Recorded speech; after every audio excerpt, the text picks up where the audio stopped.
بسم اللہ الرحمن الرحیم۔ امریکی صدارتی انتخابات کا آخری مرحلہ آج شروع ہو گیا اور امریکہ میں اگلے صدر کے انتخابات کے لیے ووٹنگ کا عمل جاری ہے۔ پچھلے کئی روز سے امریکی اپنا حق رائے دہی استعمال کر رہے ہیں اور انہوں نے انتخاب کرنا ہے کہ اگلے 4 سال کے لیے وہ ریپبلکن امیدوار سابق امریکی صدر ڈونلڈ ٹرمپ کو ووٹ دیں گے یا وہ اپنے لیے کملا ہیرس کا انتخاب کریں گے۔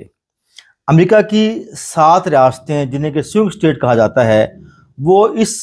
انتخابی عمل میں فیصلہ کن کردار ادا کرتی ہیں۔ ان میں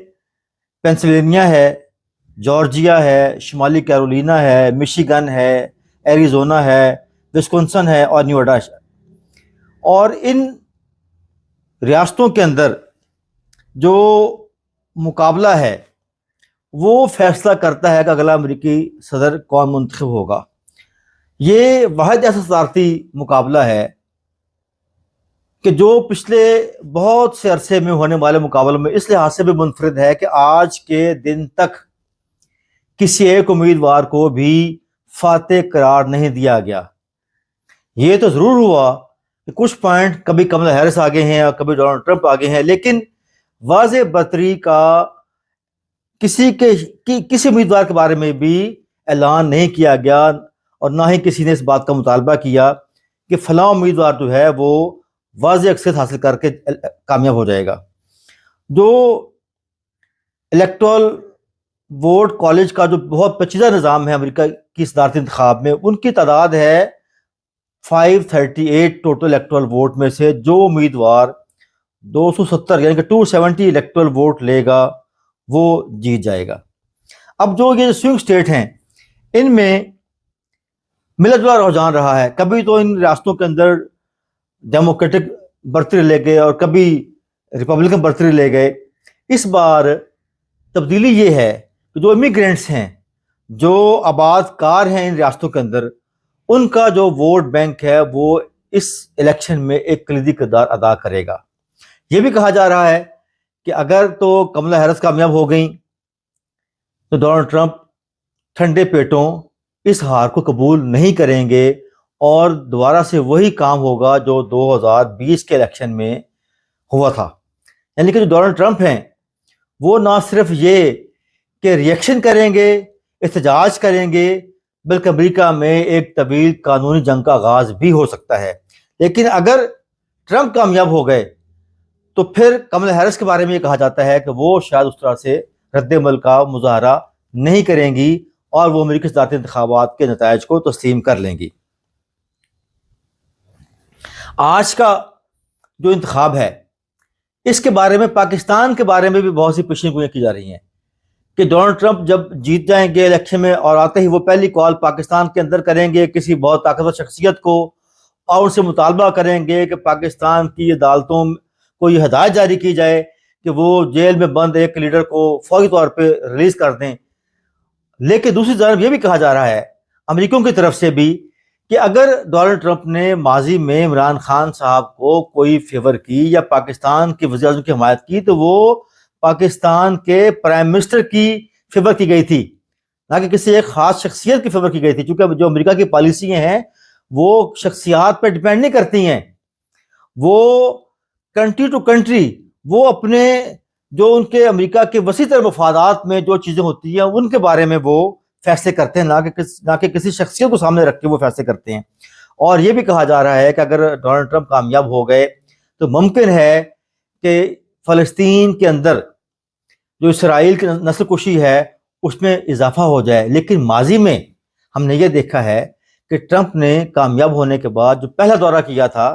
وہ سعودی عربیہ کا دورہ کیا تھا، یعنی کہ وہاں پہ ریپبلکن کے اندر یہ تاثر پایا جاتا ہے اور انہوں نے اس بات کا متعدد بار اظہار بھی کیا ہے مختلف مباحثوں کے اندر کہ جو ریپبلکن امیدوار ہیں، خاص طور پہ جو ڈونلڈ ٹرمپ صاحب ہیں، وہ مسلمانوں کے بارے میں کوئی خاص جو ہے مخالفانہ جذبہ یا نظریات نہیں رکھتے، بلکہ وہ ہمیشہ سے امریکہ کے مفادات کے لیے ہی کام کرتے ہیں۔ اور یہ تو بہت پیچیدہ الیکٹورل کالج سسٹم امریکہ کے انتخابات کے اندر ہے، اس میں جتنے بھی الیکٹورل ووٹس ہیں وہ آبادی کی بنیاد پر ان کا انتخاب کیا گیا ہے۔ کہ ہر ایک ریاست کو ایک خاص جو تعداد ہے الیکٹرل ووٹس کی وہ الاٹ کی گئی ہے کہ جو وہ اپنی آبادی کی بنیاد پر اپنے صدر کا انتخاب کرتی ہیں۔ اس میں ایسا بھی ہوا ہے ماضی کے اندر کہ اگر ایک امیدوار نے پاپولر ووٹ زیادہ حاصل کیے ہیں لیکن وہ کامیاب نہیں ہو سکے، جیسے کہ ایل گور تھے، پاپولر ووٹ زیادہ انہوں نے لیے لیکن ان کے مقابلے میں جو دوسرے امیدوار تھے وہ کامیاب ہوئے جن کے الیکٹرل ووٹ زیادہ تھے۔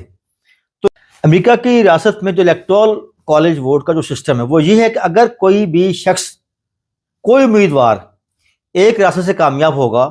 تو اس کے جتنے الیکٹرل ووٹ ہیں وہ سارے اس کو الاٹ ہو جائیں گے، چاہے اس نے 55% یا 52% ووٹ ہی لیے ہوں پاپولر ووٹس کے،